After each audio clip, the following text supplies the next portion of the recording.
যারা হরিনাম করে তাদের এত দুঃখ কেন? যারা ভগবানকে ডাকে তার চাল ফুটে জল পড়ে কেন? যারা কৃষ্ণ কথা হরি কথা বলে তার ছেলের অসুখ হয় কেন? আর যারা মস্তানি করছে, লোক ঠকাচ্ছে, বুক ফুলিয়ে ঘুরে বেড়াচ্ছে, 2 নম্বরই করছে, এদের কিছু হয় না কেন? এইদিকে এইদিকে এইদিকে। আমি তাকে বললাম, তোমার প্রশ্ন যেমন সুন্দর, তোমার উত্তর কিন্তু তার চাইতে সুন্দর। বলছে, যে হরিনাম করে সে কষ্ট পায়, দুঃখ পায়, যন্ত্রণা পায়, আর যে দেখবেন মস্তানি করে লোক ঠকায় সে দেখবেন বাবা সব। তারপর ড্রাইভার তো নতুন নতুন আসছে, মানে গাড়ি যে চালাবে ড্রাইভার তো নতুন। একজন তো ড্রাইভার পালিয়ে গেল ভাই, আরেকজন ড্রাইভারকে দায়িত্ব দিয়ে গেল। হরে কৃষ্ণ। ও একবার খুঁচেই সরে যাচ্ছে। বেশ ঠিক আছে, ম্যানেজ করো। কি বললাম মায়েরা, যে যেখানে বসে আছে মনটা অন্যদিকে হয়ে যায়, সবাই লক্ষ্য করুন। যে ভগবানকে ডাকে যার কষ্ট হয়, কিন্তু যে ভগবানকে ডাকে না, বুক ফুলিয়ে বেড়াচ্ছে, তার কষ্ট নাই। আমি বললাম, প্রশ্ন যেমন সুন্দর, উত্তর তার চাইতে সুন্দর। জন্মের পরে ভগবান সবাইকে 2টো কলসি দিয়েছে, একটা পাপের কলসি, একটা পুণ্যের কলসি। যারা বুক ফুলিয়ে ঘুরে বেড়াচ্ছে, লোক ঠকাচ্ছে, মস্তানি করছে, বুঝে নেবেন পাপের কলসি দিন পূর্ণ হবে, রাস্তায় কুকুরের মতো তার মৃত্যু হবে, আপনারা দেখতে পাবেন। কিন্তু যারা খুব কষ্ট পাচ্ছে, দুঃখ পাচ্ছে, তাদের পুণ্যের কলসি এখনো পূর্ণ হয় নাই। যেদিন পুণ্যের কলসি পূর্ণ হবে, সেদিন নিতাই গৌর হরি বল বলে প্রাণ গোবিন্দের চরণে আপনার জায়গা। ওই জন্য মায়েরা, যে মদ খায়, আস্তে আস্তে, যে মদ খায় সে যখন খায় তখন বড় আনন্দ পায়। আনন্দ পেতে পেতে পেতে পেতে লাংস, কিডনি, লিভার সব নষ্ট হয়ে যায়। আনন্দ পেতে পেতে নিরানন্দের সাগরে পৌঁছায়। কিন্তু হরিনাম এমন একটা মদ, এ প্রথমে আনন্দ পাওয়া যায় না, আনন্দ পেতে পেতে পেতে পেতে একদিন পরমানন্দ গোবিন্দের চরণ লাভ। এই জন্য বারবার বলবো, যত নাম শুনবেন, যত কীর্তন করবেন, তত আপনার আনন্দ বাড়বে। এই যে সবাই লক্ষ্য করুন মায়েরা, মুকুন্দ সরকার আর নরহরি সরকার যখন দাঁড়িয়ে আছে, তখন শিবাসকে বলছে মহাপ্রভু, শিবাস, ওদের মধ্যে যে ছোট ভাই তাকে বলে দাও সে আমার সঙ্গে সারা জীবন থাকবে, আমি তাকে কৃপা করলাম। আর যে বড় ভাই তাকে বলে দাও সে আমার 100 জন্ম কৃপা পাবে না। মায়েরা শুনতে পাচ্ছেন? সাউন্ডটা একটু ওদের দিকে দাও, সাউন্ডটা ওদের দিকে দাও। বলছে, যে বড় ভাই সে 100 জন্ম কৃপা পাবে না, আর যে ছোট ভাই সে সারা জীবন আমার সঙ্গে থাকবে আর হরিনাম করবে। শিবাস এসে বলছে, তোমাদের মধ্যে ছোট ভাইকে? আমার নাম হলো নরহরি সরকার, আমি ছোট ভাই। তোমার জন্য প্রভু বলেছে তুমি সারা জীবন প্রভুর সঙ্গে কীর্তন করবে, হরিনাম করবে আর থাকবে। বড় ভাই বলছে, আমার জন্য কি বলেছে? তোমার জন্য বলেছে তুমি 100 জন্ম সঙ্গ পাবে না, 100 জন্ম কৃপা পাবে না। যেই না বড় ভাইকে বলেছে তুমি 100 জন্ম সঙ্গ পাবে না, কৃপা পাবে না, অমনি বড় ভাই নাচতে শুরু করেছে, জয় গৌর জয় গৌর জয় গৌর। শিবাস মনে মনে ভাবছে লোকটার মাথা খারাপ হয়ে গেল বোধহয়। বলে কেন? মহাপ্রভু বললে 100 জন্ম কৃপা হবে না, এই জন্য হয়তো সে জয় গৌর বলে নাচছে পাগলের মতো। সঙ্গে সঙ্গে শিবাস মুকুন্দকে বলছে, মুকুন্দ, এই আমাকে যদি বলতো না যে তুমি 100 জন্ম কৃপা পাবে না, আমি তো 20কে আত্মহত্যা করে দিলাম। এই কথা শুনে মুকুন্দ বলছে, শোনো শোনো শিবাস, প্রভু যদি বলতো কোন জন্মে সঙ্গ পাবো না, তাহলে না হয় আমি 20 খেয়ে আত্মহত্যা করে দিতাম।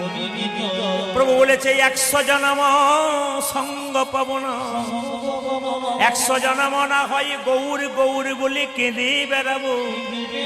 যখনই 100 জন্ম পেরিয়ে যাবে, 101 জন্মে প্রভুর সঙ্গ পাবো।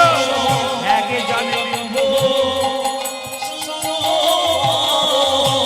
জন্মে প্রভুর সঙ্গ পাব, আমি 100 জন্ম কেঁদে বেড়াবো, এক জন্মে প্রভু সঙ্গ।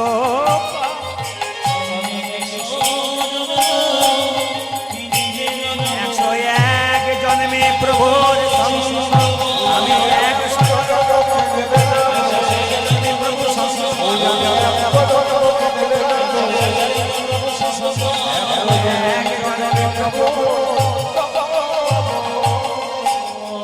কীর্তন শুনতে শুনতে কীর্তনের মাঝে শিক্ষা আছে। কি শিক্ষা আছে? মুকুন্দ সরকার বলছে 100 জন্ম হয়তো কেঁদে বেড়াবো, কিন্তু 101 জন্মে তো গৌর কৃপা পাবো। 100 জন্ম আমি গৌর বলে কানবো, 101 জন্মে তো পাবো। 3 ঘন্টার কীর্তন শুনতে এসে হাঁটু ব্যথা হয়, 6 বার উঠতে হয়।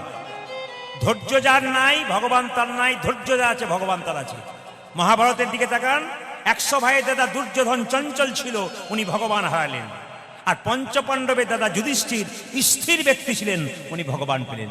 তাই কীর্তন শুনতে শুনতে যিনি যুধিষ্ঠিরের মতো স্থির চিত্তে থাকবেন তিনি গোবিন্দের কৃপা পাবেন, আর যিনি দুর্যোধনের মতো চঞ্চল হয়ে যাবেন তিনি গোবিন্দ হারাবেন। মুকুন্দ সরকার কাঁদছে 100 জন্ম কৃপা পাবে না বলে। ছোট ভাইকে কৃপা করলো, তাকে কৃপা করলো না। মহাপ্রভু সব সইতে পারে, কিন্তু ভক্তের চোখের জল সইতে পারে না। মুকুন্দ যখন চোখের জলে ভাসছে, মুকুন্দকে ডেকে বলল, মুকুন্দ তুমি কাঁদছো কেন? প্রভু, আমার ভাইকে তুমি কৃপা করলে, আমাকে তুমি কৃপা করলে না।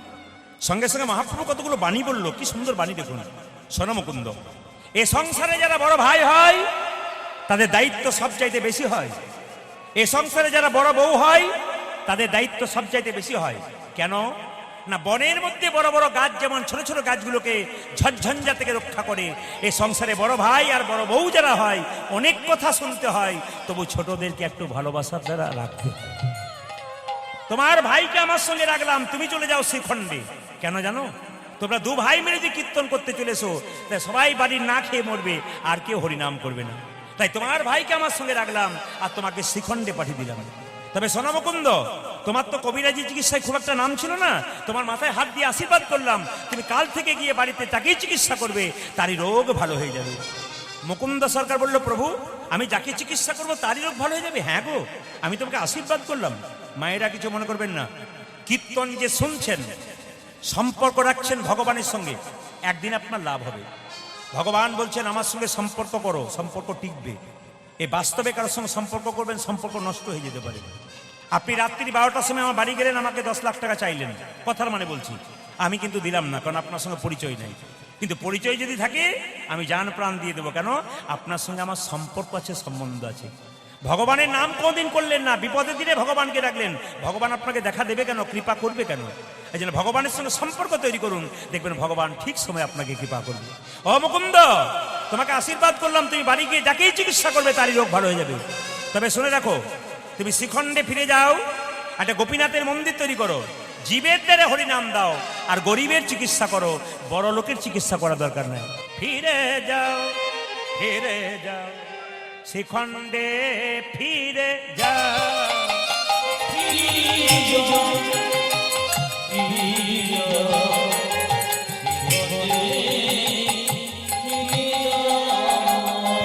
যাও, ফিরে যাও, শ্রীখণ্ডে ফিরে যাও, ফিরে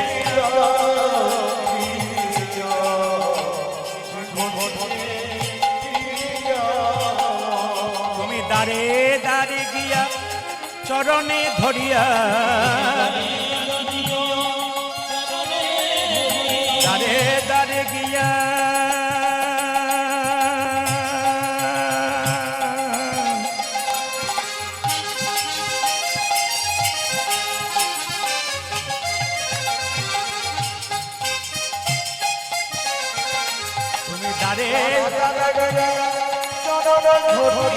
দাঁড়ে দাঁড়ে গিয়া চরণে ধরিয়া,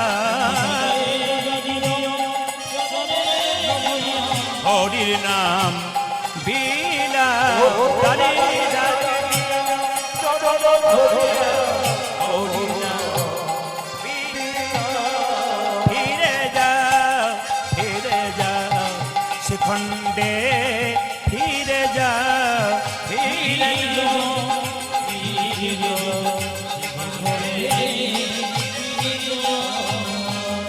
মহাপ্রভুর আজ্ঞা পাইয়া মুকুন্দ চলিল, মুকুন্দ চলিল,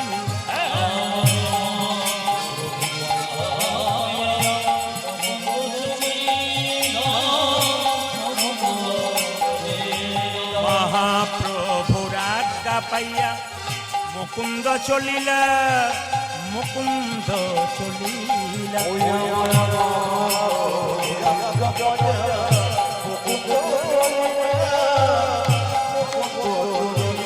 আবার শ্রীখণ্ড গ্রামেতে, শ্রীখণ্ড গ্রামেতে উপনীত হইলা, উপনীত হইলা,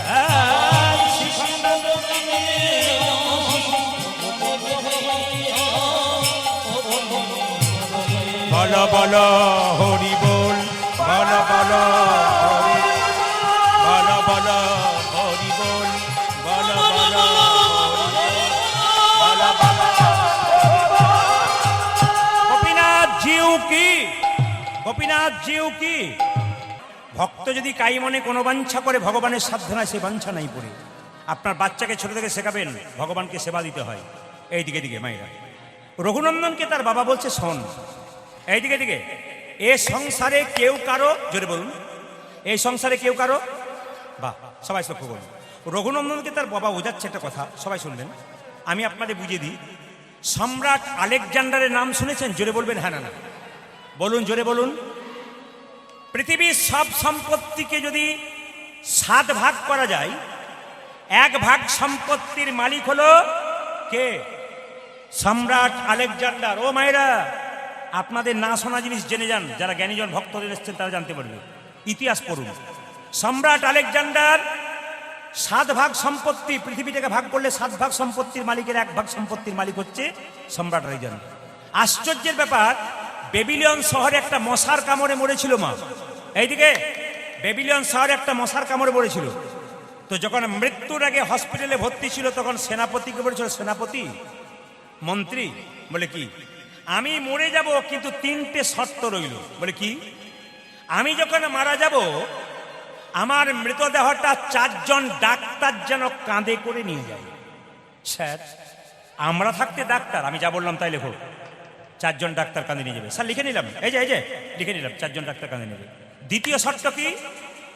কেউ যদি মারা যায় তাকে চিত হয়ে মাচাই শোয়ার হয়, কিন্তু আমি যখন মরে যাব তখন আমার মৃতদেহ হাতটা যেন ঝুলতে ঝুলতে যায়, দুলতে দুলতে। স্যার লিখে নিলাম। 3 নম্বর, আমি যখন মারা যাব এত টাকা রোজগার করেছি, সমস্ত পয়সা যেন আমার পেছন পেছন ছড়িয়ে ছড়িয়ে নিয়ে যাওয়া হয়। কিছু মনে করবেন না, আপনাদের এখানে কেউ মারা গেলে পয়সা ছড়াই? জোরে বলুন, একটু জোরে বলুন। আমাদেরও ছড়ায়, আপনাদের সঙ্গে তফাৎ এইটাই, আমাদের অচল পয়সাগুলো ছড়ায়, যেগুলো বাজারে চলে না সেগুলো ছড়ায়, মানে ছোট ছোট 1 টাকাগুলো ছড়ায়। সবাই লক্ষ্য করুন। সেনাপতি জিজ্ঞেস করলো, স্যার আপনি যখন মারা যাবেন 4 জন ডাক্তার কাঁধে নিয়ে যাবে কেন? সম্রাট আলেকজান্ডার বলল, শোনো সেনাপতি, আমি যখন মরে যাব 4 জন ডাক্তার আমাকে কাঁধে নিয়ে যাবে কেন? আমি জগৎকে শেখাতে চাই। কি শেখাতে চাও? আসে যদি ডাক্তার, আসে যদি ডাক্তার, কি করিবে ডাক্তার?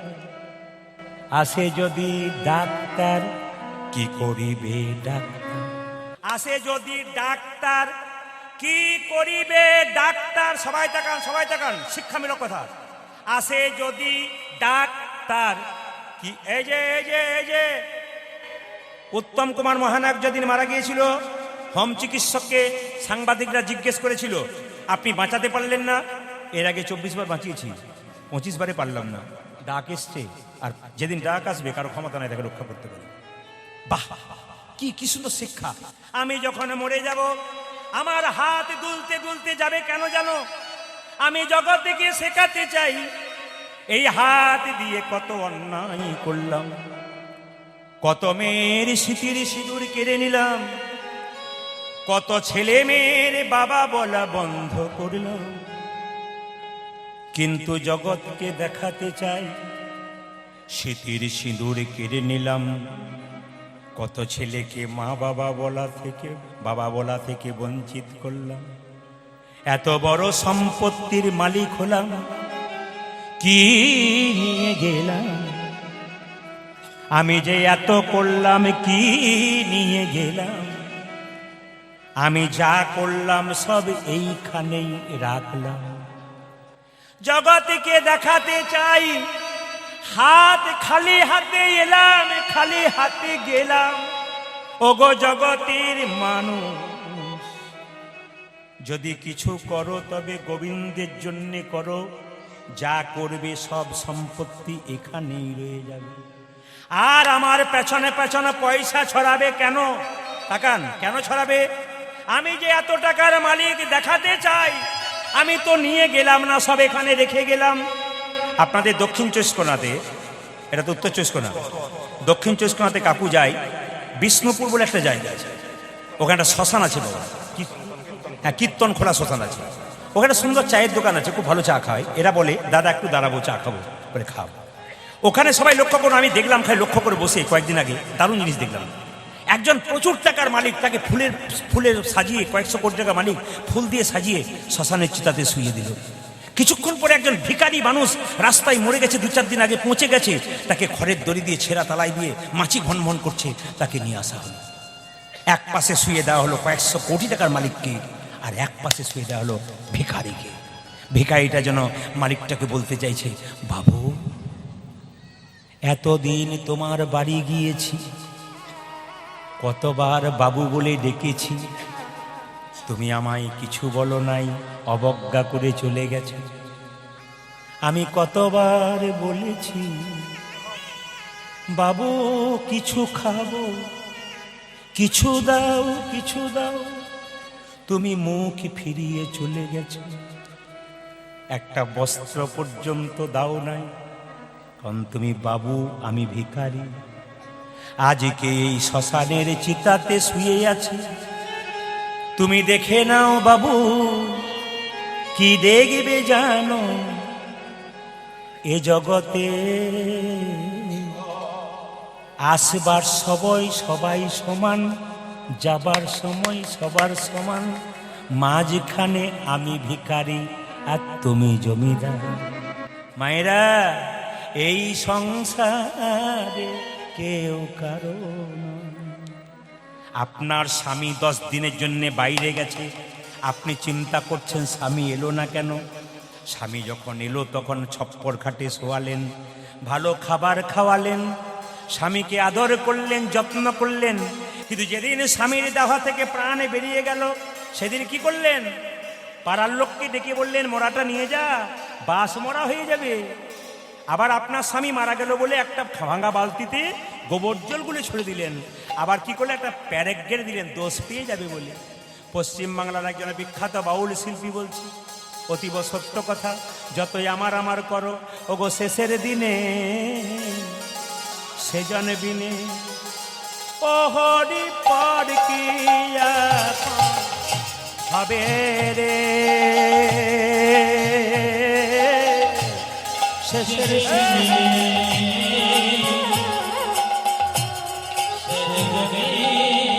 সবাই মাথায় কাপড় নিয়ে ভক্তি করে অনুধ্বনি দিন।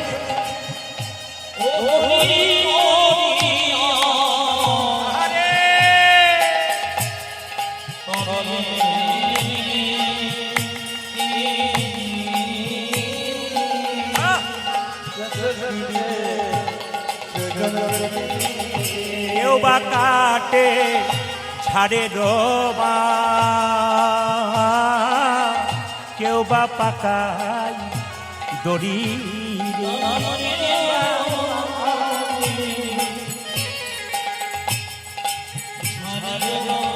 আরে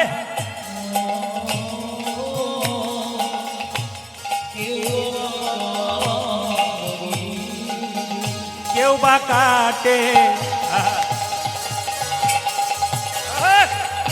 ঝাড়ে রোবা,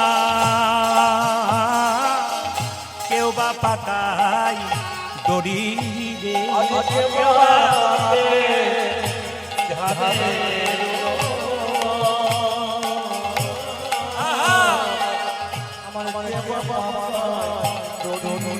আবার চরকা হারে কাঁধে নিয়ে, চরকা হারে কাঁধে নিয়ে,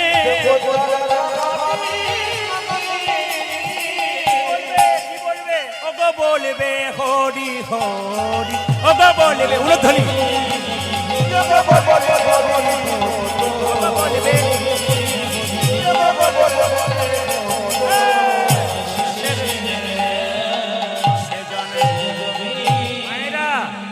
কীর্তনে যে মালা এবং তিলকের প্রথা, শ্রীবাসঙ্গনে প্রথম মহাপ্রভুকে কীর্তনের মাধ্যমে মালা এবং তিলক দিয়েছিলেন ভক্ত রঘুনন্দন। আজকে যার কথা বলবো তিনি হচ্ছে ভক্ত রঘুনন্দন। সবাইকে বলবো আপনারা গয়া কাশী বৃন্দাবন যেখানে যাবেন যাবেন, একটা জায়গা যাবার জন্য আপনাদের অনুরোধ করব। আমার বাড়ি বীরভূম, শান্তিনিকেতন বোলপুরের কাছাকাছি। সেই জায়গায় গেলে দেখতে পাবেন শ্রীপাঠ ময়নাডাল কীর্তনের জায়গা। একটু দূরে গেলেই দেখতে পাবেন তারাপীঠ মায়ের মন্দির। আমার সামনে গেলে আবার দেখতে পাবেন জয়দেব পদ্মাবতীর মেলা।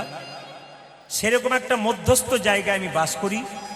আপনাদের কাছে নিবেদন রইল, যদি আপনারা বর্ধমান জেলার শ্রীখণ্ড গ্রাম যান, তাকাবেন, যদি বর্ধমান জেলার শ্রীখণ্ড গ্রাম যান, ওখানে দেখতে পাবেন একটা ছোট্ট গোপীনাথের মন্দির আছে।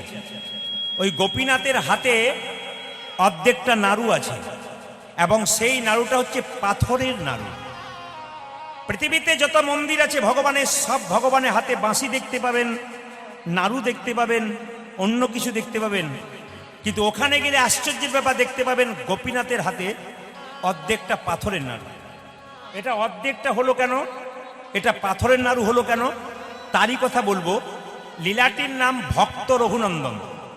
ভক্ত রঘুনন্দন 5 বছর বয়সে ভগবান গোপীনাথকে নাড়ু খাইয়েছিল। এই জন্য আমি কাকুকে বলবো বাড়ি থেকে একটা ছোট্ট থালাতে একটুখানি বাতাসা 100 গ্রাম দিতে পারলে খুব ভালো হয়, ওটা দেখানোর জন্যে। সবার কাছে নিবেদন রইল, রঘুনন্দনের বয়স হয়েছিল যখন 5 বছর। আমি কিন্তু মাঝে জিজ্ঞেস করবো, তাহলে বুঝবো কেমন কীর্তন শুনছেন। রঘুনন্দন গোপীনাথকে নাড়ু খাইয়েছিল মাত্র 5 বছর বয়সে। কত বছর বললাম, জোরে বলুন? 5 বছর। যেদিন রঘুনন্দনের জন্ম হয়েছিল সেই দিনটা ছিল বৃহস্পতিবার। আস্তে বাবা, আস্তে আস্তে আস্তে আস্তে আস্তে। যেদিন রঘুনন্দনের জন্ম হয়েছিল সেই দিনটা বৃহস্পতিবার। যেদিন রঘুনন্দন গোপীনাথকে নাড়ু খাইয়েছিল সেই দিনটাও বৃহস্পতিবার। এই জন্য যারা কীর্তন শুনতে এসছেন, রঘুনন্দন লীলা যদি আপনারা শোনেন বা রঘুনন্দনের সম্পর্কে যদি পড়াশুনো করেন, তাহলে আপনারা সবাই একটু লক্ষ্য করুন আমার দিকে। হ্যাঁ, হরে কৃষ্ণ।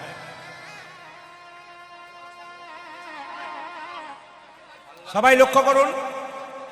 এই সামনে এত গন্ডগোল করলে না সবার কথাগুলো কানে যায়। কতজন ভক্তরা চুপচাপ বসে আছেন, আপনি চিৎকার করছেন। হরে কৃষ্ণ। যাদের জায়গা নিয়ে অসুবিধা হচ্ছে তারা কাল সকালবেলা এসে একটু বিছানা করে শুয়ে নেবেন, অসুবিধা নেই। হরে কৃষ্ণ। অসুবিধা হবে আস্তে। এই যে বাতাসা আপনারা দেখতে পাচ্ছেন মায়েরা, এখানে বাতাসা যেহেতু অত দেওয়া নাই, আমি একটু বলে যাই আপনাদের পরিষ্কার পরিচ্ছন্ন কথা, আমি গ্যারান্টি দিয়ে বলে গেলাম। আপনারা ভক্ত রঘুনন্দন লীলা পড়বেন, বলছে এই যে নাড়ু প্রসাদ ছোট্ট রঘুনন্দন গোপীনাথকে খাওয়াচ্ছে, এই প্রসাদ যদি কেউ ভক্তি ভরে বাড়ি নিয়ে যেতে পারেন, তবে তার অনেকগুলো লাভ আছে। প্রথম লাভ কি বলছে, বাড়ির ছোট্ট বাচ্চা যদি খুব চঞ্চল হয়, খুব অস্থির হয়, প্রতি বৃহস্পতিবার বাচ্চাকে একটা তুলসী পত্র, একটুখানি বাতাসা, সকালবেলায় স্নান করে তুলসী মন্দিরে জল দিয়ে তুলসী মন্দির পরিক্রমা করে যদি এই বাতাসা সহ তুলসী পাতা বাচ্চার মুখে জয় গোপীনাথ 3 বার বলে দেওয়া যায়, 1 বছর দিলে বাচ্চা আস্তে আস্তে ধীর হয়, শান্ত হয় এবং কৃষ্ণ ভক্ত হয়। শুধু তাই নয়, বিদ্বান হয়। শুধু পরীক্ষা করে দেখতে বলছি, আমি আপনাদের শুধু বলে গেলাম, আপনারা শুনে নিলেন তা নয়, আপনারা পরীক্ষা করে দেখুন 1 বছর। কারণ এই লীলা শোনার পর যারাই শুনেছে তারা প্র্যাকটিক্যাল দেখে নিয়েছে, অনেকের উপকার হয়ে গেছে। 2, যদি বাড়িতে কোনো অশান্তি থাকে, তুলসী গাছে জল দিয়ে এই বাতাসাটাকে দিয়ে 4 বার পরিক্রমা করুন বাড়িতে প্রতি বৃহস্পতিবার, লাভ আছে। 3, যদি কোনো বাড়ির কোনো ব্যক্তির অনেক দিন ধরে রোগ হয়েছে, দুরারোগ্য নয় কিন্তু রোগ হয়েছে, সারছে না, যদি জয় গোপীনাথ বলে তুলসী পত্র দিয়ে বাতাসাটা বৃহস্পতিবার দিন খেতে পারে, তার অনেকটা সুস্থতা বজায় থাকবে। আপনারা যারা এই বাতাসা কীর্তনের শেষে সবাই পাবেন না, একটা শুধু কথা বলে যাই, আপনারা প্রশ্ন করতে পারেন, আপনি বলেন 1 বছর খেতে হবে, একটা বাতাসা 1 বছর চলবে কি করে? আপনি একটা কাজ করতে পারেন, বাড়ির যে তুলসী মন্দির রয়েছে ওখানে 1 কেজি বাতাসা কিনে হরির লুট দিতে পারেন।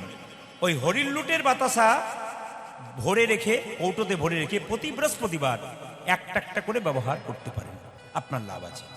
এবার শুনে নিন, শ্রীখণ্ড গ্রাম বর্ধমান জেলার 2 ভাই, বড় ভাইয়ের নাম মুকুন্দ সরকার, ছোট ভাইয়ের নাম নরহরি সরকার।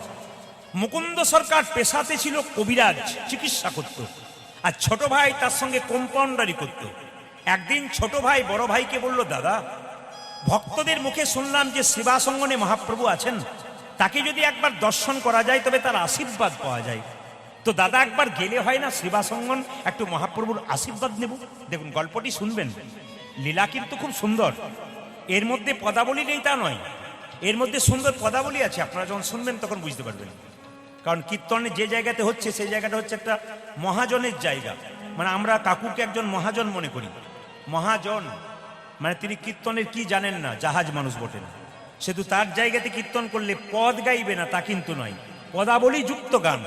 এর মধ্যে পদাবলী অনেক পাওয়া যাবে, সবাই লক্ষ্য করুন। তো ছোট্ট মায়েরা, হ্যাঁ, মুকুন্দ সরকার চিকিৎসা করতো, আর ছোট ভাই কি করতো? কম্পাউন্ডারি করতো। ছোট ভাই বলছে, দাদা, একবার গেলে হয় না সেবাসঙ্গন? বলে, কি করে যাবি, এখান থেকে তো অনেক রাস্তা। তখনকার দিনে তার গাড়ি ঘোড়া ছিল না, পায়ে হেঁটেই যেতে হতো। তা যাবি কি করে রে? বলছে, দাদা, সাধুগুরু বৈষ্ণবের মুখে শুনেছি কেউ যদি হরিনাম করতে করতে চলে যায় তার রাস্তা নাকি অনেক তাড়াতাড়ি খাটো হয়ে যায়। আমি আপনাদের বলবো, রাস্তা দিয়ে চলে যাচ্ছেন, যদি আপনার টেনশন বাড়ছে, গাড়ি ঘোড়া নেই, হতেই পারে কোনোদিন আপনি কি করবেন? কৃষ্ণ নাম করতে করতে চলে যাবেন। ছোট্ট মুকুন্দ সরকার, নরহরি সরকার, দু ভাই মিলে চললো কোথায়? মহাপ্রভুর কাছে আশীর্বাদ নেবার জন্যে। হাঁটতে হাঁটতে চললো, কীর্তন গাইতে গাইতে। সবাই মিলে চলুন, তালি দিয়ে দিই। কৃষ্ণ কেশব কৃষ্ণ কেশব কৃষ্ণ কেশব তাই নাম, রাম রাঘব রাম রাঘব রাম রাঘব রক্ষম। উলধ্বনি হরে কৃষ্ণ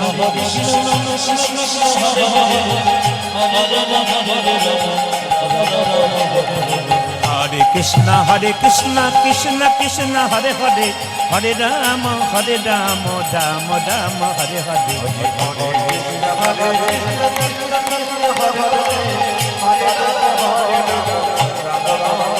মায়েরা, এই যে তাকান, আপনারা 3 ঘন্টার কীর্তন শুনতে সে কতজনের কত কষ্ট হয়। যদি বৃন্দাবনে যান, আমি কদিন আগে গিয়েছিলাম বৃন্দাবন, মাস 2 আগে, আমার ছেলেদেরকে নিয়ে, সবাইকে নিয়ে, আমার পরিবার সহ আমার দলের ছেলেদেরকে নিয়ে গিয়েছিলাম। তো রাধাকুণ্ড শ্যামকুণ্ড তীরে দেখতে পেলাম কত ভক্ত সকাল ভোরবেলায় স্নান করে ভিজে কাপড়ে শুধু রাধে রাধে বলে কেঁদে যাচ্ছে, ঘন্টার পর ঘন্টা। আর আমাদের 2 মিনিট তালি দিতে কত কষ্ট হয়। একটু বিচার করবেন, তারা পাবে না তো কি আমরা পাবো? আমরা সবাই মিলে গাইব একসঙ্গে, হাত তালি দিয়ে। কৃষ্ণ কেশব কৃষ্ণ কেশব কৃষ্ণ কেশব তাই নাম, রাম রাঘব রাম রাঘব রাম রাঘব রক্ষম। হরে কৃষ্ণ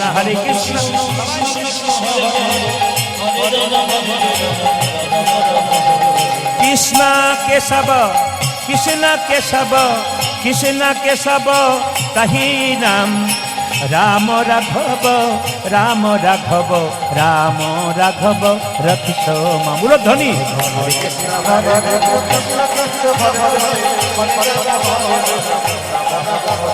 কৃষ্ণ কেশব কৃষ্ণ কেশব কৃষ্ণ কেশব তাই নাম, রাম রাঘব রাম রাঘব রাম রাঘব রক্ষম।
আপনারা বলবেন, যে গাছে ফল ধরে সেই গাছের ডালটা নিচের দিকে যায় না উপর দিকে যায়?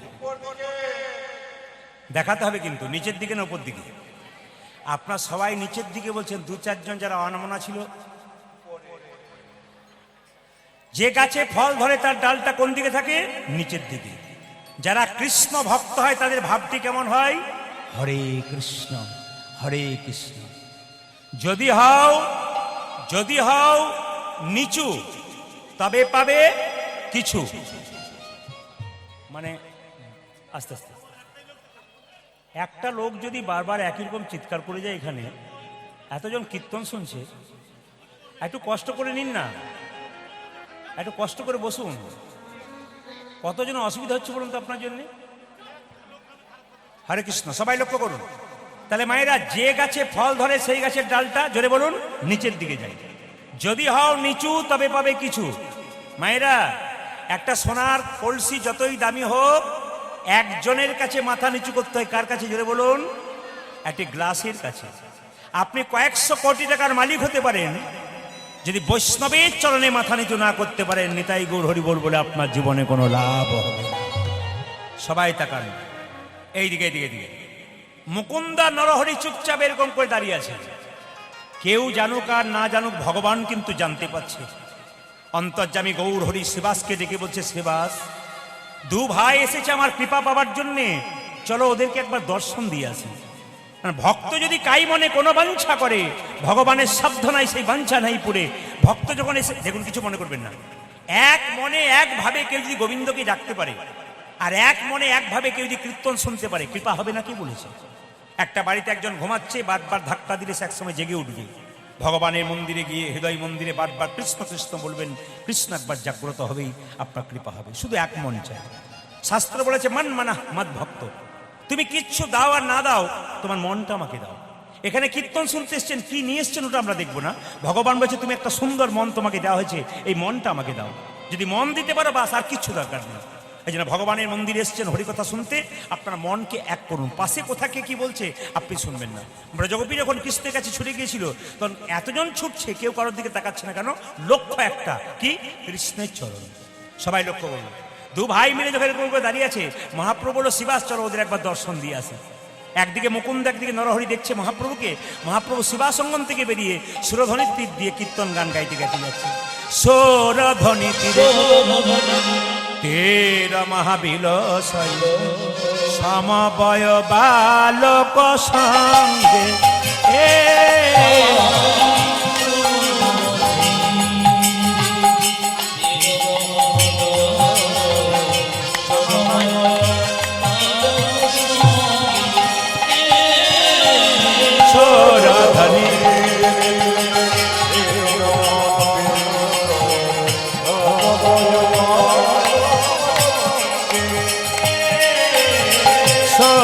ধ্বনি তীরে তীর মহাবিলসয় সমবয় বালক সঙ্গে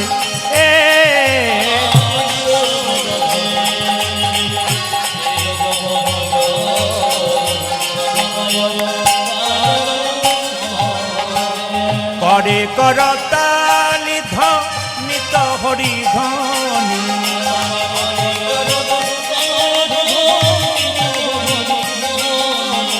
করে করতালি ধ্বনিত হরি ধ্বনি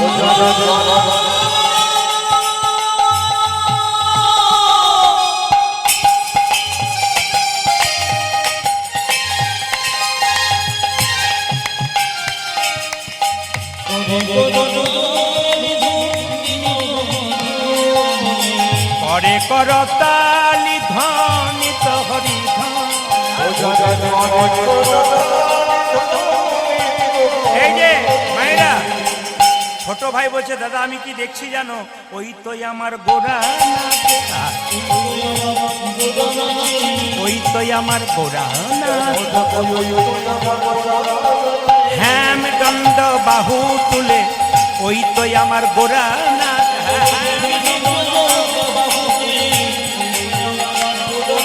হ্যাম দণ্ড বাহু তুলে, ওই তো আমার গোরা নাচ।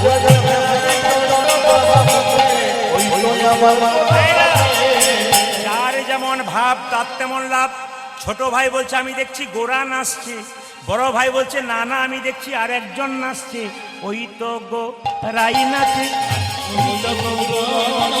ওই তো গোরাই নাচে। অন্তরে যার শ্যাম নাচে, ওই তো আমার গোরা নাচ। অন্তরে যার অন্তরে যার শ্যাম নাচে, বাইরেও গোরাই নাচে। সৌরধ্বনি তীরে তীর মহাবিলসই সমবয় বালক সঙ্গে উলধ্বনি সৌরধ্বনি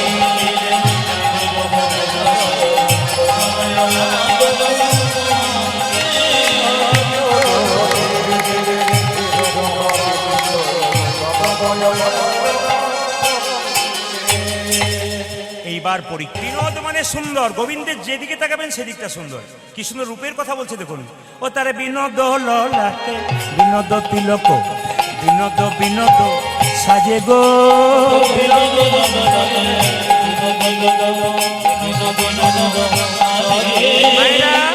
আপনাদের এখানে কীর্তন করতে এলাম, কিছু মনে করবেন না।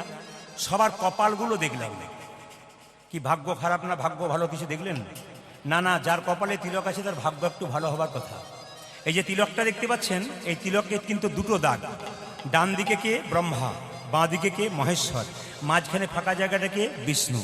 যার কপালে ব্রহ্মা বিষ্ণু মহেশ্বর আছে তার আবার দুর্ভাগ্য হয় নাকি? এই যে তিলক পড়ার দরকার আছে। একটা সধবা, এইদিকে দিকে একটা সধবা মেয়ের স্মৃতির সিঁদুর, হাতের শাখা, মাথার কাপড় যদি থাকে, মাথা নিচু করে রাস্তা দিয়ে যায়, পুরুষ তার মুখের দিকে তাকাতে গিয়ে পায়ের দিকে তাকাবে। আর যদি এখনকার মতো আধুনিক ড্রেসে চলে যায়, পুরুষ আর পায়ের দিকে তাকাবে না, তার মুখের দিকে তাকাবে। এমন নারী হন, রাস্তা দিয়ে যান, পুরুষ যেন আপনার মুখের দিকে তাকাতে গিয়ে আপনার চরণের দিকে তাকায়। এই জন্য বারবার বলবো, সমাজ সুন্দর থাকবে, সব কিছু ভালো থাকবে, তিলকটা নেন আপনারা। এইবার বলে রাখি, আপনারা তিলক নিয়েছেন, অনেকে নেন নাই। আমি যেখানে বাস করি এখন, আমি একটা গ্রামের মধ্যে বাস করি, কিন্তু সেখান থেকে আমি একটু বাজারে এসেছি, তো সেইখানে বাড়ি করেছি, কিছু মনে করবেন না। তো আমি যখন গ্রামের বাড়ি থাকতাম, পাশের বাড়ি একটা মেয়ে তার 3 বছরের বাচ্চাকে নিরামিষ খাওয়াতেন আর নিজে তিলক করতেন, মালা করতেন। তো 5 জন মেয়ে বলা বলি করতো, বাবারে হারাধনের বইয়ের কি ঢং দিদি, মালা করেছে, তিলক করেছে, ভগবান বোধে আগে পেয়ে যাবে। এইটা আমাদের সবচাইতে লজ্জা। আবার দেখবেন ওকে বলতো, তোর ছেলেকে এখন থেকে নিরামিষ খাওয়াচ্ছিস, দেখবি দুর্বল হয়ে যাবে। তখন সঙ্গে সঙ্গে মেয়েটি বলতো, আমার ছেলেকে নিরামিষ খাওয়াবো না, আমিষ খাওয়াবো, তো তোমার তাতে কি? মানে আমার দলে চলে আয়, তোর ছেলেকে আমার দলে নিয়ে আয়, আমিও খাই, তোর ছেলেও খায়। আমাদের সবচেয়ে অন্যান্য ধর্মের মানুষ ধর্ম করলে বলে তুই করে যা, তোর পাশে আছি, আর আমাদেরকেও ধর্ম করলে তার পেছনে লেগে যায় যাতে ধর্ম কেউ না করতে পারে। এই জন্য বারবার বলবো, যদি ধর্ম কেউ করে আপনি না করতে পারেন, তাকে অন্তত সাহায্য করুন, নইলে কিন্তু আপনার পায়ের তলা থেকে মাটি একদিন সরে যাবে, সেই দিন বুঝতে পারবেন আপনি কি করছেন। হিন্দু সনাতন ধর্মকে বাঁচাতে হবে, আপনার নিজের হিন্দুত্বকে বজায় রাখতে হবে। বারবার বলবো, সনাতন ধর্মকে বাঁচান। মহাপ্রভু যে নাম আমাদের দিয়েছেন এত কষ্ট করে, অবহেলা করবেন না, সেই নামকে আপনারা রক্ষা করুন। এবং এই নামের যদি কেউ বিরুদ্ধে কথা বলে, তার প্রতিবাদ করতে শিখুন। না না, আমরা সম্প্রীতি বজায় রাখবো, আমরা সবাইকে ভালোবাসতে পারবো, সব জাতির মানুষকে, কিন্তু নিজের ধর্মকে কেউ যেন অবজ্ঞা করতে না পারি। তবে তিলকের কথা যখন বললাম মায়েরা, তিলক কিন্তু 5টা, এইদিকে তিলক 5টা আঙ্গুলে নেওয়া যায়। এই আঙ্গুলে বৃদ্ধাঙ্গুষ্ঠী, এটা তর্জনী, এটা মধ্যমা, এটা অনামিকা, এটা কনিষ্ঠা। যদি কোনো ব্রাহ্মণ মন্দিরে পুজো করে, যদি বলেন যে একটা কোণে আমাকে সিঁদুরের ফোঁটা দিয়ে দাও, তো যদি সে পড়াশোনা করেছে, একবার 100% আসলে বলে গেলাম ইউটিউবের মাধ্যমে, কি যদি সে সত্যিকারে পড়াশোনা করেছে, তাহলে সে কিন্তু তিলক দেখবেন, সিঁদুরের ফোঁটাটা দেখবেন এই আঙ্গুলে দেবেন। আপনি যখন কাউকে ফোঁটা দেবেন কপালে, সবসময় শাস্ত্র বলছে এই আঙ্গুলে দিতে হয়। এই আঙ্গুলে কাকে দেবেন? যদি আপনার বাড়িতে কেউ মারা যায় বা পাশের বাড়ি কেউ মারা যায়, মৃত্যুর সময় তার কপালে একটু তিলক করে দিতে হবে। যদি তিলক করতে হয় তবে আপনাকে এই আঙ্গুলে করতে হবে, তর্জনী। মধ্যমা থেকে করবেন, নিজে করবেন, নিজে যখন তিলক করবেন মধ্যমা এই আঙ্গুলে। আর এই আঙ্গুলটার নাম কি? অনামিকা। এর কি নাম নেই? অনামিকা। এটা ভগবান বিষ্ণুর আঙ্গুল। যারা গুরুমন্ত্র নিয়েছেন, তারা দীক্ষা নিয়েছেন, তারা জানবেন এই আঙ্গুলটাতে সব কিছু হয়। তুলসী পত্র দেবেন, টাচ থাকবে। ভগবানকে মন্দিরে একটু বাতাসা দেবেন, এই আঙ্গুলটা টাচ থাকবে। এটা অনামিকা। এই আঙ্গুলে ভগবানের চরণে তুলসী পত্র দেবেন, ভগবানকে ফোঁটা দেবেন, গুরুদেবের চরণে দেবেন।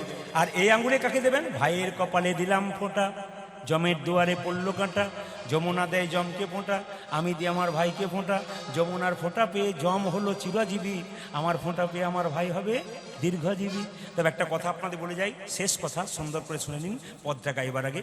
আমি একটা কথা বলেছিলাম এই বছর, এখনও বলে যাব সবাসরে ছোট্ট করে, ভাই বোনের মধ্যে যখন রাখি বন্ধন হবে, কিংবা ভাই বোনের মধ্যে যখন ভাই ফোঁটা হবে, এই শর্তটা দুজনের মধ্যে করুন।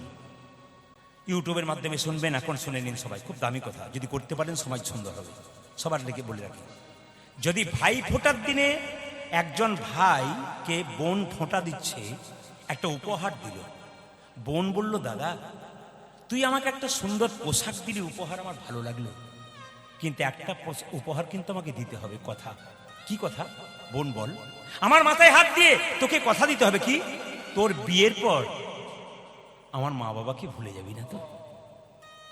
কথা দে, আজকে ভাই ফোটার দিনে আমি তোকে ফোঁটা দিলাম, আমার মাথায় হাত দে, আমি তোর বোন, তুই আমার ভাই, কথা দে। এইদিকে এইদিকে এইদিকে কথা দে কি, যে আমি ফোঁটা দিলাম কিন্তু আমার বাবা মাকে তুই বিবাহের পর দেখবি তো? বোনের মাথায় হাত দিয়ে ভাই কথা দিল, আমার বিয়ের পর আমার বাবা মাকে আমি দেখব। দেখবি? ভাই বলল, আমি যেমন কথা দিলাম, তুই যদি সত্যিকারের আমার বোন হোস তবে আমায় একটা কথা দে। বলে কি? তোর বিয়ের পর আমার বাবা মাকে যেমন ভালোবেসেছিস, তোর শ্বশুর শাশুড়িকে সেরকম ভালোবাসতে পারবি তো?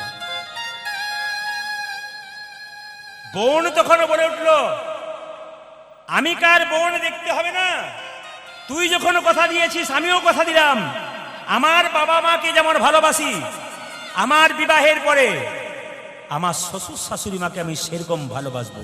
সবাই শুনুন, প্রতিটি বাড়িতে ভাই ফোটার দিনে বা রাখি বন্ধনের সময় যদি এই প্রতিজ্ঞা ভাই বোনে করতে পারে, আমি 100% গ্যারান্টি দিলাম, ভারতবর্ষের সমস্ত বৃদ্ধাশ্রমের দরজায় তালা বন্ধ হবেই, তালা বন্ধ হবেই, তালা বন্ধ হবেই, তালা বন্ধ হবেই।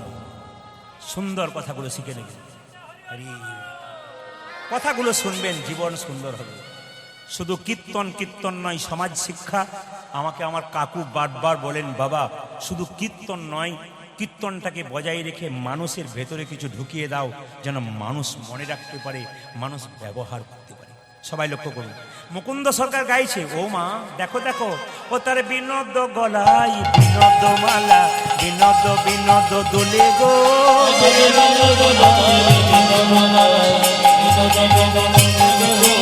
বিনোদ গলাই বিনোদ মালা, বিনোদ বিনোদ দোলে,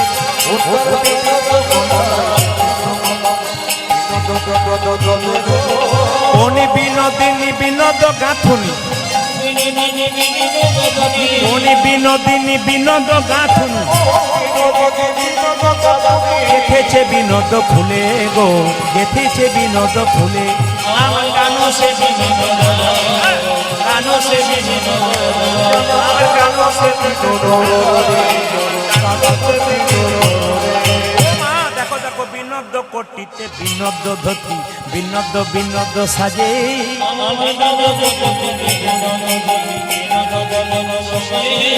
বিনোদ কোটিতে বিনোদ ধতি, বিনোদ বিনোদ সাজে,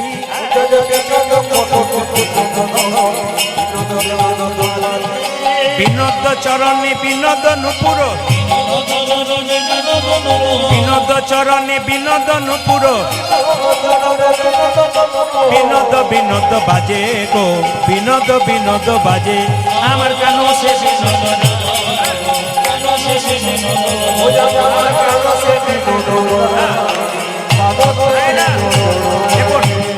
শেষে যে পদকর্তা লেখেন তাকে প্রণাম করতে হয়। কি বলছে? যদুনাথি কয় বিনোদ না গর, বিনোদ কদম্ব তলে,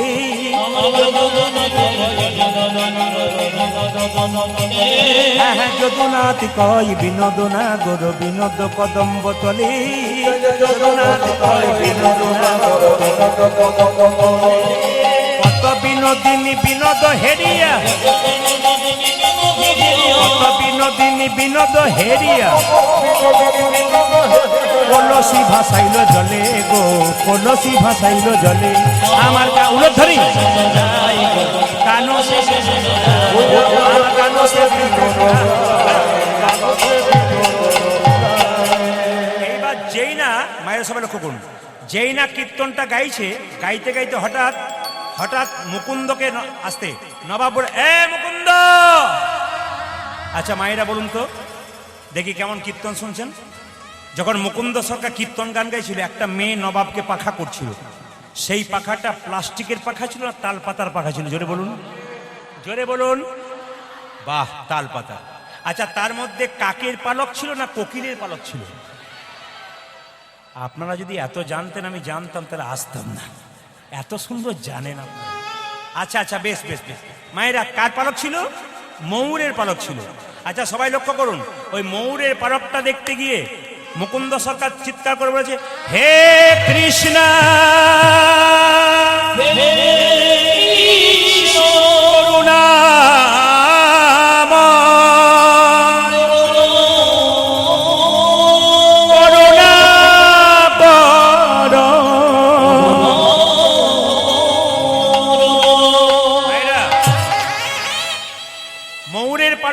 তাকাতে গিয়ে অজ্ঞান হয়ে গেছে। কে? মুকুন্দ।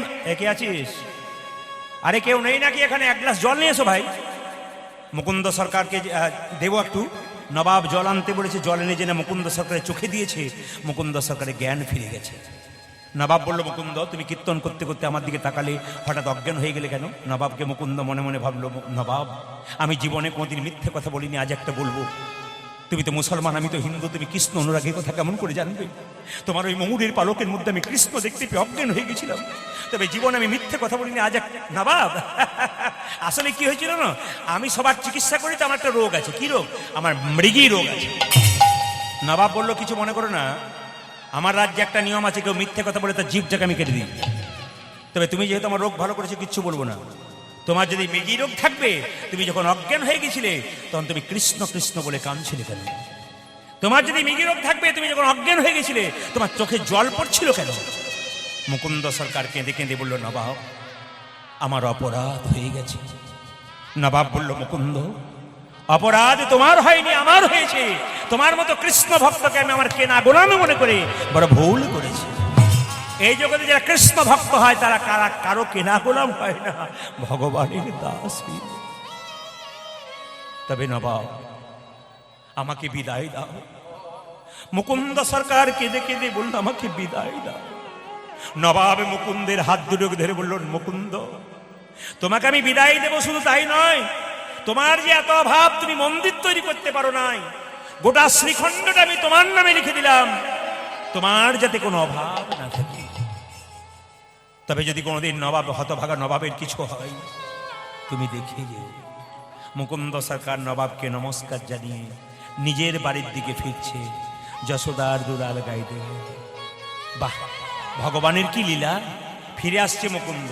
এবার কিন্তু মুকুন্দ সরকারের ছেলে গোপীনাথে, এই রঘুনন্দনের জন্ম হবে, কিন্তু আপনারা তৈরি থাকবেন। গাইছে, যশোদার দুলাল,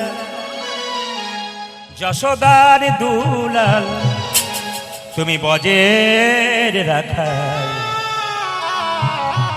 বৃন্দাবন মন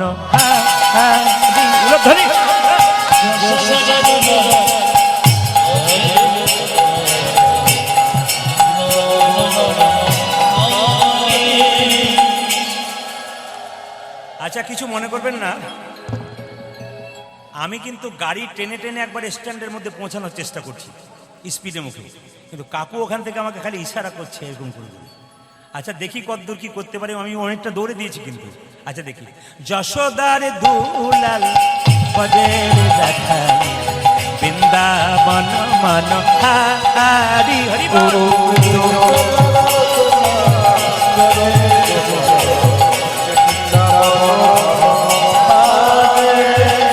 যশোদার দুলাল বজের রাখাল, বৃন্দাবন মন হারি। যশোদার দুলাল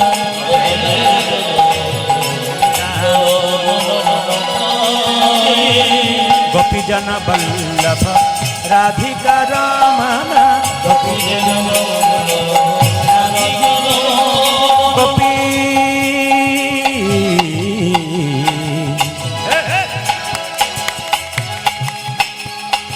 গোপী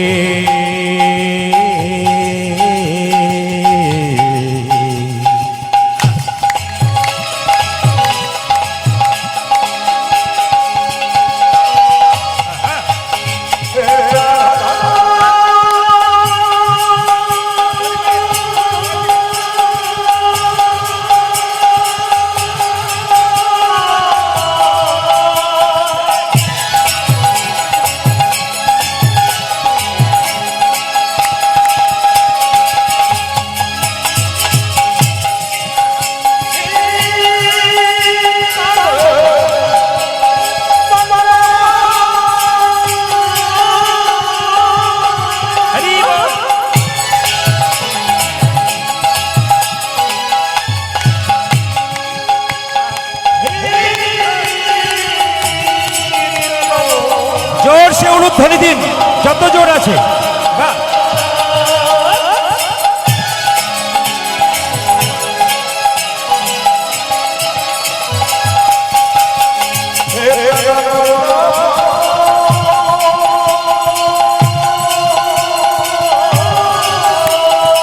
তাই গৌর হরি হরি বল।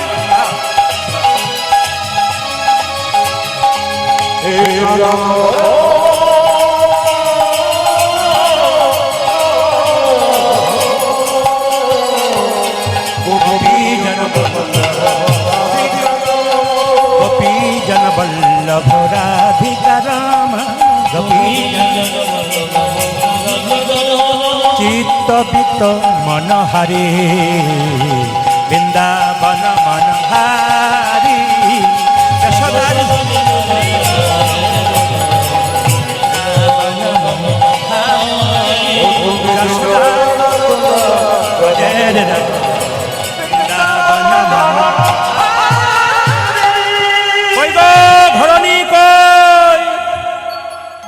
স্বামী মায়েরা। মুকুন্দ সরকার যখন বাড়ি ফিরল, তার স্ত্রী তখন যন্ত্রণায় ছটফট ছটফট করছে। স্বামী কি এ কি আমার হলো গো,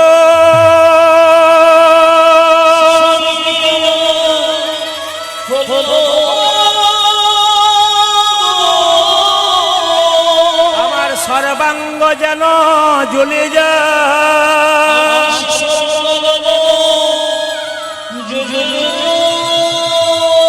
এ কি আমার হলো গো,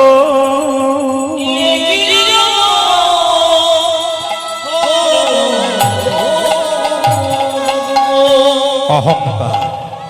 ছেলেটি জন্ম নিল, নাম রাখা হলো ভক্ত রঘুনন্দন। এবার কিন্তু নাড়ু খাওয়াবে, আপনার দর্শন করবেন সবাই। ভক্ত রঘুনন্দন। আর এই নাড়ু প্রসাদ যদি নিতে পারেন, আপনার বিরাট লাভ। এই নাড়ু প্রসাদ নেবার জন্য হাজার হাজার মানুষ অপেক্ষা করে থাকে। সবার কাছে নিবেদন রইল, মায়েরা, এই যে রঘুনন্দন জন্ম নিল, ইনিকে কামদেব মদন। কামদেব মদনে 5টা বান ছিল, ভগবানকে মারার চেষ্টা করলো। ভগবান বলল, কামদেব, আমার দেওয়া বান তুই আমাকে মারলি, অভিশাপ দিলাম তোর মর্তকুলে জন্ম হোক। কামদেব মদন কেঁদে কেঁদে বলল, অভিশাপ যদি দিলে মর্তকুলে জন্ম হোক, আশীর্বাদ দাও যেন তোমার চরণ লাভ করতে পারি। ভগবান বলল, তুই খুব চালাক রে কামদেব, আমাকে তাহলে কি করতে হবে জানিস? আমি শ্রীখণ্ডে গোপীনাথ রূপে যাব, আর তুই রঘুনন্দন রূপে যাবি। একদিন তোর হাতে নাড়ু প্রসাদ খাবো। পদকর্তা বললেন কি, আহা ব্রজে রয়নঙ্গ হরিয়া অঙ্গ, ব্রজে রয়নঙ্গ হরিয়া অঙ্গ, গৌরে আওল গৌর সঙ্গ, গৌরে আওল গৌর সঙ্গ, ভগতি ভূষণ ভক্ত বেশ, ভগতি ভূষণ ভগতি ভূষণ ভক্ত বেশ, ভগতি লীলাই মহিল আপন বেশ, লীলাই মহিল সোনার নূপুর রাতুল,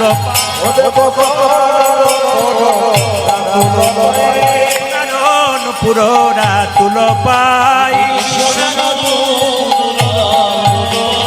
শেখর শরণ লইন তাই, শেখর শরণ শরণ নীলা, শরণ নীলা, ও যে রঘুনন্দনে শ্রীচরণে শরণ নিলাম, ও যে রঘুনন্দনে শ্রীচরণে হরি হরি হরি বলে,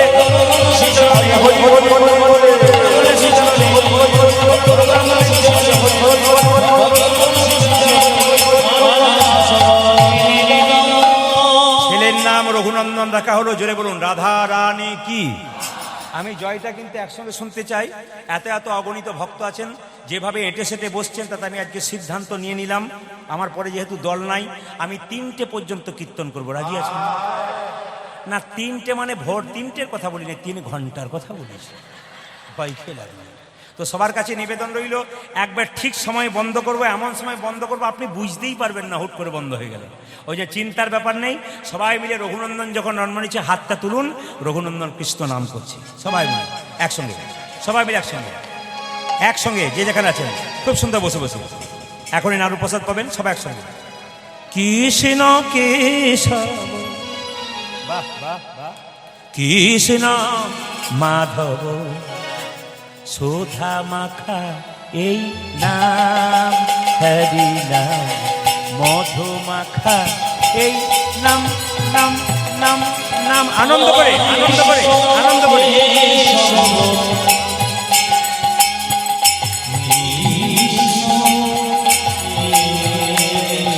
হরি বল।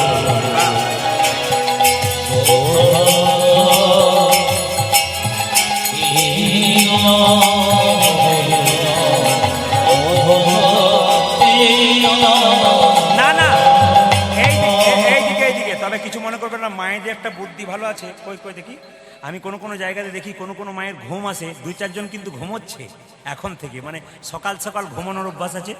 যে মায়েদের ঘুম আসে সেই মা দেখবেন প্রথমে মাথার কাপড়টা জীবন এনে না মাথার কাপড় নিচ্ছে। দিদি তুমি ঘুমোচ্ছ বলে, ঘুমোয় নাই, বসে বসে ধ্যান করছি। এমন ধ্যান করো না যে তুলে না নিয়ে যেতে হয়, একবার হাত তুলে সুন্দর করে ভক্তি ভরে। দেখুন খাঁচার মধ্যে পাখি আছে, পাখিকে ছোলার দানা দেবেন, খাঁচা সাজবে, পাখি কৃষ্ণ কৃষ্ণ বলবে। আর যে খাঁচার মধ্যে পাখি আছে, ছোলা যদি না দেন পাখি মারা যাবে, খাঁচা ফাঁকা হয়ে যাবে। এই দেহ খাঁচাতে আত্মা পাখি আছে, কৃষ্ণ নাম করুন, আপনার আত্মা পাখি দেখবেন আনন্দে উদ্দাল নৃত্য করবে। হাত তুলুন। কৃষ্ণ কেশব, কৃষ্ণ কেশব সুধা মাখা এই নাম, হরি নাম মধু মাখা এই নাম, নাম কৃষ্ণ।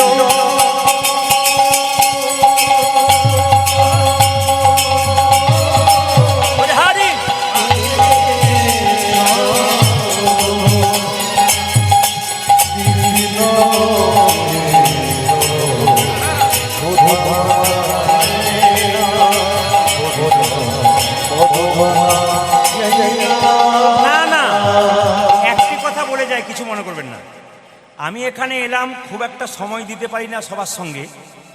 আমি ছিলাম লজে, গেস্ট হাউসে, কিন্তু একটা কথা বলি, 2-4 জনকে গেস্ট হাউসে জিজ্ঞাসা করলাম, আপনাদের এখানে ছেলে মেয়েদের নাম ভালো রেখেছেন তো? আপনারা কি নাম রেখেছেন জানি না, তবে একটি কথা আপনাদের বলে যায়, যে যেখানে বসে আছেন আপনাদের ছেলে মেয়ের নাম কিন্তু কৃষ্ণ বিষ্ণু নারায়ণ কিছু রাখবেন।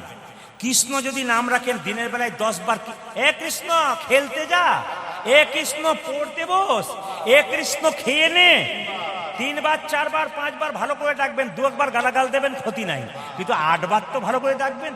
যার কৃষ্ণ নাম করার সময় নাই সে কিন্তু কৃষ্ণ নাম হয়ে যাবে। কিন্তু একটা কথা বলে রাখি, এইদিকে এদিকে আসতে, আপনারা ইউটিউবে আমাকে কত বছর দেখছেন? হ্যাঁ 5, 6, 7 বছর, আস্তে আস্তে। তার আগে কি, হ্যাঁ বলি, আচ্ছা বলি, আচ্ছা ইউটিউবে আপনারা 5-6 বছর দেখছেন, তার আগে কি আমি কীর্তন করতাম না? করতাম, ঝাড়খণ্ডে করতাম, পুরুলিয়া করতাম, বাঁকুড়া করতাম, মুর্শিদাবাদ নদিয়া প্রচুর গান করতাম, পর্যায় গানগুলো যত আছে সব করে নিয়েছি, তারপরে এলাকাতে ঢুকেছি। তো সবাই লক্ষ্য করুন, ঝাড়খণ্ডে একটা জায়গাতে প্রতি বছর কীর্তন করতে যাই, তো দেখতে পাই সবাই কীর্তন শুনছে স্বামী স্ত্রীকে সঙ্গে নিয়ে একসঙ্গে, কিন্তু একজন ব্যক্তি একাই কীর্তন শুনছে, ওর স্ত্রী নাই। ওকে একদিন জিজ্ঞেস করলাম, দাদা, বলে কি আপনার স্ত্রী কীর্তন শোনে না? বলছে আমার স্ত্রীর খুব দুঃখ। শুনবেন, দুঃখ? বলে কি দুঃখ? আমার স্ত্রীর ছেলে মেয়ে নাই, ওই জন্য কীর্তন শোনে না। প্রদীপ বাবু আপনি একটু বলুন যেন আমার ছেলে মেয়ে হয়। বললাম কি বললাম, বললাম বাড়ি ভেঙেছে, তোমার দরখাস্ত তুমি দেবে, আমি কেন দেবো? ও বলছে না, তবু একবার বলুন।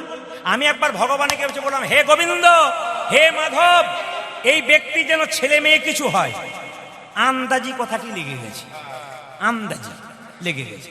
এইবার সবাই লক্ষ্য করুন, 1 বছর পরে কীর্তন শুনতে এসে বলছে, প্রদীপ বাবু, বলে কি হয়েছে? হয়েছে, কীর্তনে মজা আছে কিন্তু শিক্ষা আছে। হয়েছে, বললাম কি হয়েছে? ছেলে। ছেলে নাম কিন্তু আপনাকেই রাখতে হবে। বললাম তাই তিথি নক্ষত্র দিন সব বলো, নাম কিন্তু আমি রাখবো, তিথি নক্ষত্র দিন বলো, সব কিছু বলেছে। নিয়ে বললাম তোমার ছেলের নাম রাখলাম দিগম্বর। আহ দাদা, দারুণ নাম রেখেছেন, দিগম্বর। বছর 3 পর আবার কীর্তন করতে গেছি, ভদ্রলোক বসে আছে, কীর্তনের শেষে বলছে, দাদা এই বছর আর একটি হলো। হয় না তোমার যে লাইন দিয়েছে হে, হ্যাঁ দেখো দেখিনি। এখন বলছে কি আর একটি হলো। বললাম যে বলছে নাম কিন্তু আপনাকে রাখতে হবে। বললাম তিথি নক্ষত্র সব কিছু বলো, আমি বলে দেবো। সব বলেছি। বললাম এইবার তোমার বড় ছেলের নাম দিগম্বর রেখেছি, এবার তোমার ছেলের নাম রাখলাম কৃষ্ণদাস। বলছে চলবে না। বলে কেন? ম্যাচিং চাই। ম্যাচিং মানে বুঝতে পারছেন? আপনার সব জামা কাপড় ম্যাচিং কেনেন না? ও বেটা বলছে ম্যাচিং চাই, দিগম্বরের পেছনে যেন বর থাকে। বললাম তাহলে এক কাজ করো, কোনো কিছু দেখার দরকার নাই, বড়র নাম দিগম্বর, এইটির নাম রাখলাম নটম্বর। দাদা নাম রেখেছেন এক বলা যায়। খুব আনন্দে বললাম দাদা আর আসবেন না, আমার ম্যাচিং নাই। উনি বলছেন না এইখানে বলে না কি বলে, হাম দো আর হামারা এক, ভুল করে দুটো হয়ে গেছে, আর আসবো না। 3-4 বছর পরে কীর্তন করতে গেছি, আবার কীর্তন শুনতে এসেছি। শেষে বলছে দাদা এই বছর আরেকটি। আমি বললাম তাহলে নামটাম আমি রাখতে পারবো না। বলে না, নাম আপনাকে রাখতে হবে, ওই ম্যাচিংই চাই। এখন লক্ষ্য করুন, কীর্তন শেষ হয়ে গেছে, নাম রাখার জন্য এসেছে। বললাম দিগম্বর নটম্বর, নাম রাখলাম শীতম্বর। বলছে দারুণ না। বললাম ভাই তোমার এলাকায় কীর্তন করা ছাড়লাম, কারণ তুমি যদি আবার আসবো। বলছে আর আমি আসবো না। বছর 10 করে মায়েরা খুব আনন্দ করে গেলাম, এবার হয়তো আর দেখতে পাবো না। দেখছি কীর্তনে আসলে ভদ্রলোক দিগম্বর নটম্বর শীতম্বরকে নিয়ে বসে আছে। কীর্তন যখন শেষ হয়ে গেল, তখন বাপ বেটা মিলে এসে প্রদীপ বাবুকে পেন নাম কর। হ্যাঁ শীতম্বর কই রে, শীতম্বর কই? ওই শীতম্বর বসে আছে। আচ্ছা ঠিক আছে। এখন লক্ষ্য করুন, 3 জনে প্রণাম করেছে। শেষে বললাম দাদা এবার কিন্তু আপনার স্ত্রীর আসা উচিত ছিল। বলে কেন? স্ত্রী এবার 3টে বাচ্চার মা হয়েছে, এবারও আতুর ঘরে আছে। বললাম মানে বুঝলাম না। বলছে এই বছর এবারে একসঙ্গে দুটো। বললাম তুমি তো পঞ্চপাণ্ডবের বাপ। বলছে দুটো পঞ্চপাণ্ডবের বাপ তুমি? যুধিষ্ঠির, ভীম, অর্জুন, নকুল, সহদেব কিছু নাম রাখি? বলছে না এবার নাম আপনাকে রাখতে হবে। আর আমার নাম রাখার জায়গা নেই। সে আমার গাড়ি ছাড়ে না। শেষে আমি বললাম কি নাম রেখেছিলাম? দিগম্বর নটম্বর শীতম্বর। এবার যে দুটো ছেলে হলো নাম রাখলাম নভেম্বর আর ডিসেম্বর। যেটা বলুন রাধা রানী কি, শ্যাম সুন্দর কি। আপনারা কি ভাবছেন বয়স্ক কাকা পর্যন্ত হেসে হেসে গড়াগড়ি যাচ্ছে? আপনারা হাসবেন কি? বয়স্ক কাকা কপাল চপাচ্ছে, বলছে আচ্ছা করছে বাবু। যেরকম রাধা রানী কি, শ্যাম সুন্দর কি, মদন মোহন কি। হাত তুলুন হাত তুলুন। কৃষ্ণ কেশব কৃষ্ণ কেশব সুধা মাখা এই নাম, হরি নাম মধু মাখা এই নাম। নাম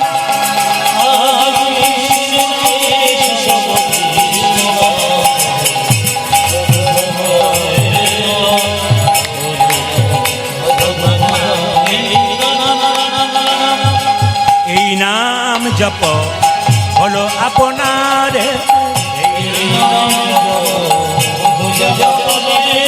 এই নাম জপ হলো আপনার। ধ্বনি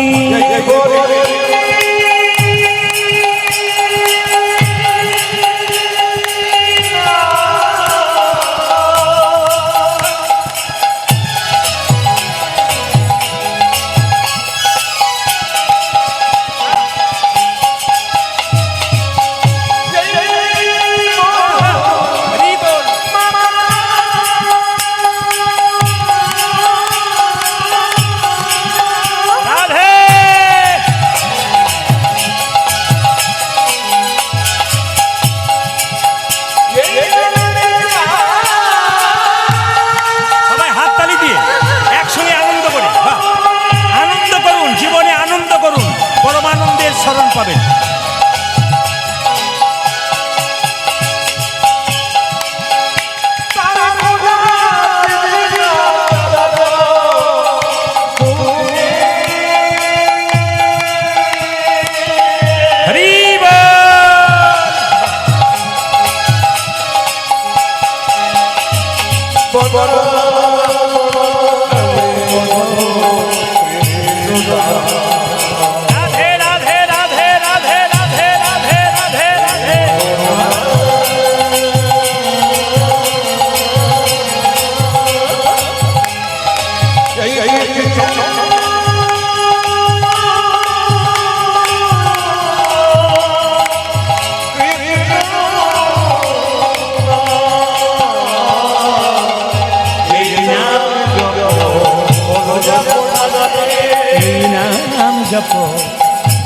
আপনারে দূরে যাবে তৃষা প্রেম পারাবারে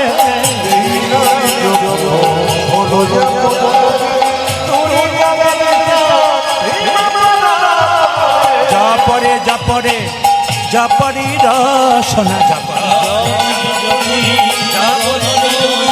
জপরে জপরে জপরি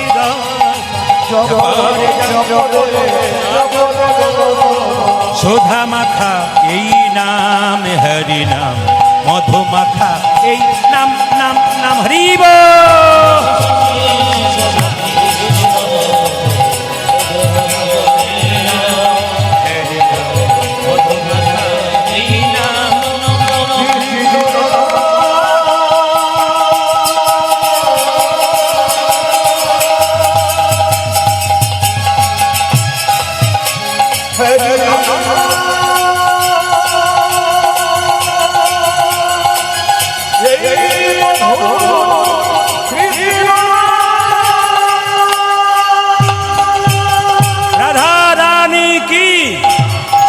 সুন্দর কি মদন মোহন কি হরিবাসর কি মাথায় কাপড়টা নেন। এই জন্য বারবার বলবো আপনাদের কাছে যারা এখানে কীর্তন শুনছেন, আমার বলার অনেক কিছু ছিল কিন্তু রাত্রি অধিক হচ্ছে, এই জন্য আপনারা সবাই একবার মাথায় কাপড়টা নিন। ছোট্ট রঘুনন্দন হবে, সবাই দর্শন করুন একসঙ্গে। ছোট্ট রঘুনন্দন মায়েরা, বাবা একদিন কি করছে, পুজো করছে গোপীনাথে, আর ছোট্ট রঘু কিন্তু গোপীনাথে পুজো দর্শন করছে। সবাই মাথায় কাপড়টা নিন একবার বাবু হয়ে, সবাই ভক্তি করে একসঙ্গে সবাই লক্ষ্য করুন মায়েরা। হরে কৃষ্ণ সবান মনে, হরে কৃষ্ণ। সবাই নিজের জায়গায় একবার মাথায় কাপড়টা নিয়ে ভক্তি করে দর্শন করুন। এই জায়গাটা যিনি দর্শন করতে পারেন তার গোটাটাই লাভ হয়ে গেল। একবার ভক্তি করে মা মা, বাবা পুজো করছে, ছেলে দেখছে। মা মা অন্তরা মন্দির তুমি জাগো জাগো, মদন কৃষ্ণ গোপাল গোপাল মদন কৃষ্ণ গোপাল। উলধ্বনি উলধ্বনি।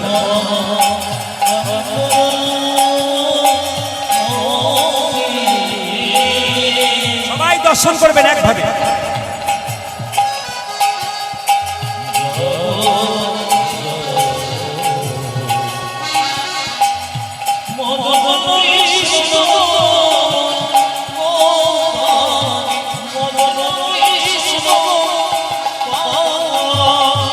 অন্তরা মন্দিরে জাগো জাগো, মদন কৃষ্ণ গোপাল গোপাল মদন কৃষ্ণ গোপাল।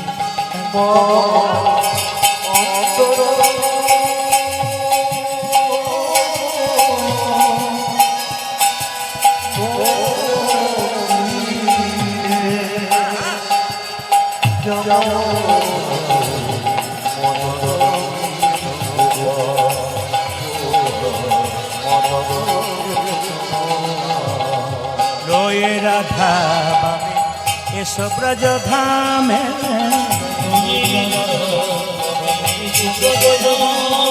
রয়ে রাধা বাবে এসো ব্রজ ধামে।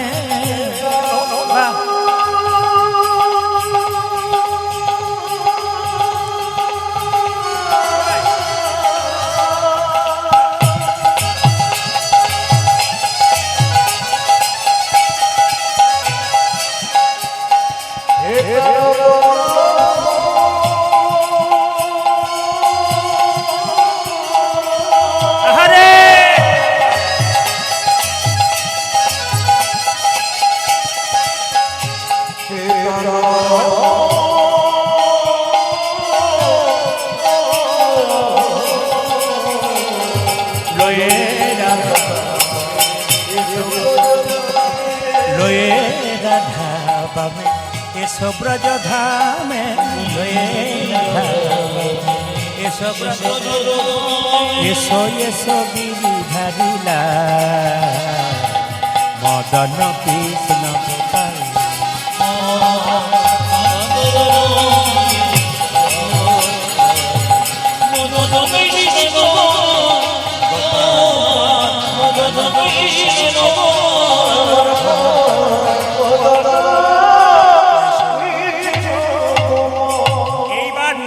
খাওয়াবে মায়েরা। এই জগতে সব চাইতে বেশি ভালোবাসে কে? তাকান। যদি মনে করেন বাবার চাইতে বেশি কেউ ভালোবাসে, ওটা হচ্ছে ধোঁকা। যদি বাবার চাইতে বেশি কেউ ভালোবাসে, ওটা ধোঁকা। আর মায়ের চাইতে কেউ যদি আপন হয় মনে করেন, তবে আপনি 1 নম্বরের বোকা। ওগো মা কাঁদিবে বাবা বাছা, ভগ্নি কাঁদে ভাই রে। আরে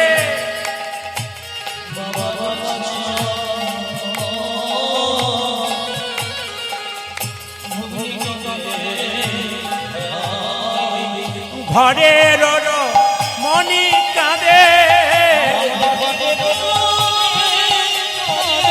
ঘরের মনি কাঁদে। কি বলে কাঁদে? ওই আমার আর যে কেহ নাই, আমার আর যে কেহ নাই, আমার আর যে কেহ নাই, আমার আর যে কেহ নাই, আমার আর যে কেহ নাই, আমার আর যে কেহ নাই। শেষের দিনে আর মাত্র 5টা মিনিট সময় আছে। সবার কাছে নিবেদন রইল, এই 5 মিনিট গোপীনাথের সেবাটা আপনারা সবাই দর্শন করুন, একবারে মাথায় কাপড়টা নিয়ে। ছোট্ট রঘুনন্দনে বাবা চিকিৎসা করতে গেল, আর তার বাবা চিকিৎসা করতে গেছে, ছোট্ট রঘু পুজো করছে। সবাই দর্শন করুন, সবাই দর্শন করুন, সবাই দর্শন করুন। ছোট্ট রঘু কেঁদে কেঁদে বলছে, গোপীনাথ বাবা তোমাকে প্রসাদ খাওয়াই, আমি তোমাকে খাওয়াবো, তবে বাবা তোমাকে ফুল দিয়ে সাজাই, আমি তো ফুল দিয়ে সাজাতে পারবো না।